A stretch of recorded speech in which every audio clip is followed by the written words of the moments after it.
बीच में पाकिस्तान पर जल प्रहार किया जा रहा है। जी हां, भारत ने चिनाब नदी का पानी रोक दिया है। झेलम नदी का पानी रोकने की तैयारी है। पहलगाम आतंकी हमले के बाद देखिए भारत ने पाकिस्तान के साथ 65 साल से चले आ रहे सिंधु जल समझौते को सस्पेंड कर दिया है।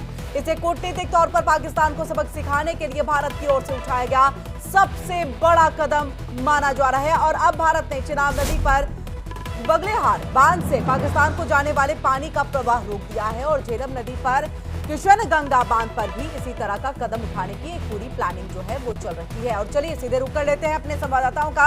हमारे साथ लगातार रमन नासिर जुड़े हुए हैं। रमन, आपके पास आते हुए देखिए, अब से कुछ दिन पहले जब पाकिस्तान के पीटीआई के नेता से मेरी बातचीत हो रही थी, कह रहे थे देखिए पानी कहाँ रोक दिया आपने, पानी तो आप रोक ही नहीं पा रहे हैं। इस बीच में देखिए हमने चिनाब का पानी तो रोका, झेलम नदी का पानी रोकने की पूरी तैयारी है। और जैसे ही हमने सिर्फ अनाउंस किया था, ये कहा था कि हम सिंधु जल समझौता रद्द कर देंगे, उसके बाद तो उनकी घिग्गी बंद गई थी। कहा जा रहा था बिलावल भुट्टो की तरफ से भी पानी बंद करते हैं तो युद्ध होगा और इसको कोई रोक नहीं सकता है। डर भी है, धमकी भी देंगे, गिदड़ भभकी भी देंगे। जी हाँ, बिल्कुल किरण, आपने सही कहा कि जिस तरीके से इंडस वाटर ट्रीटी को जो भारत की तरफ से सस्पेंड किया गया है, उसकी अहमियत पाकिस्तान भली भांति जानता है। इसीलिए वहाँ के सभी मंत्री, सभी नेता जो हैं वो इंडस वाटर ट्रीटी को लेकर अनाप शनाप बयान दे रहे हैं, भारत को धमकी देते हुए नजर आ रहे हैं। लेकिन भारत ने जो कहा था वो कर दिखाना शुरू कर दिया है।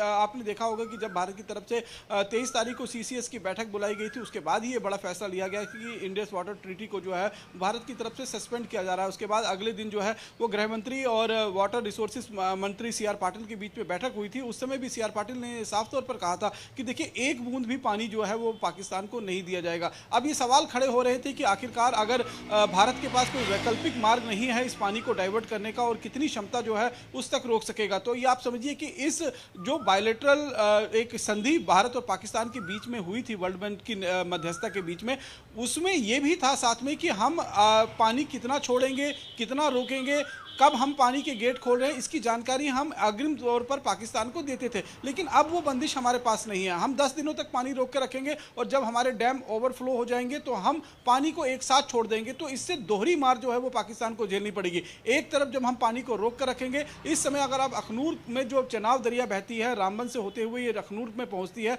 तो वहां पर देखेंगे तो पूरी तरीके से सूखी हुई नदी नजर आ रही है।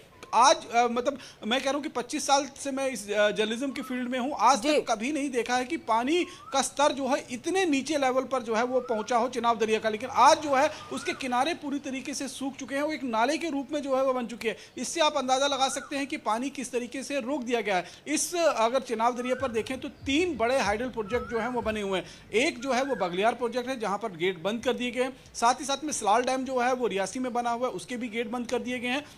जो रातले प्रोजेक्ट है उस पर काम अभी फिलहाल चल रहा है। जब ये तीनों डैम कंप्लीट हो जाएंगे, इसके साथ साथ में जब हम अपने पूरी तरीके से पानी का डाइवर्शन जो है वो उसके संसाधन जो है वो पूरी तरीके से बना लेंगे, तो फिर आप समझिए पाकिस्तान की तिलमिलाहट जो नज़र आ रही है पिछले 12-15 दिनों से, वो आप समझ सकते हैं कि किस तरीके से पाकिस्तान जो है वो घबराया हुआ है कि क्योंकि उसकी 90% कृषि GDP जो है वो इसी सिंधु जल समझौते के तहत जो उसको पानी भारत की तरफ से मिलता है उसी पर निर्भर करता है। क्योंकि अगर उसे पानी नहीं मिला तो पंजाब प्रांत जो है वो सूखे की मार झेलेगा और जब उसे पानी नहीं चाहिए होगा तो इतना पानी मिल जाएगा कि वहां के लोग, वहां की फसलें जो है वो डूब जाएंगी पूरी तरीके से। तो ये डबल हथियार जो है वो भारत के पास इस समय सिंधु जल समझौते के तहत मिल गया। इसीलिए प्रधानमंत्री नरेंद्र मोदी ने अपने CCS की बैठक में के बाद सबसे बड़ा जो फैसला लिया था वो सिंधु जल समझौते को सस्पेंड कर ही लिया था, क्योंकि उन्हें मालूम है कि इसका आगे जाने पर पाकिस्तान पर किस तरीके से दूरगामी प्रभाव जो है वो पड़ने वाले हैं। और इस संधि को अगर हम अबेंस करते हैं, इसको रोकते हैं, सस्पेंड करते हैं,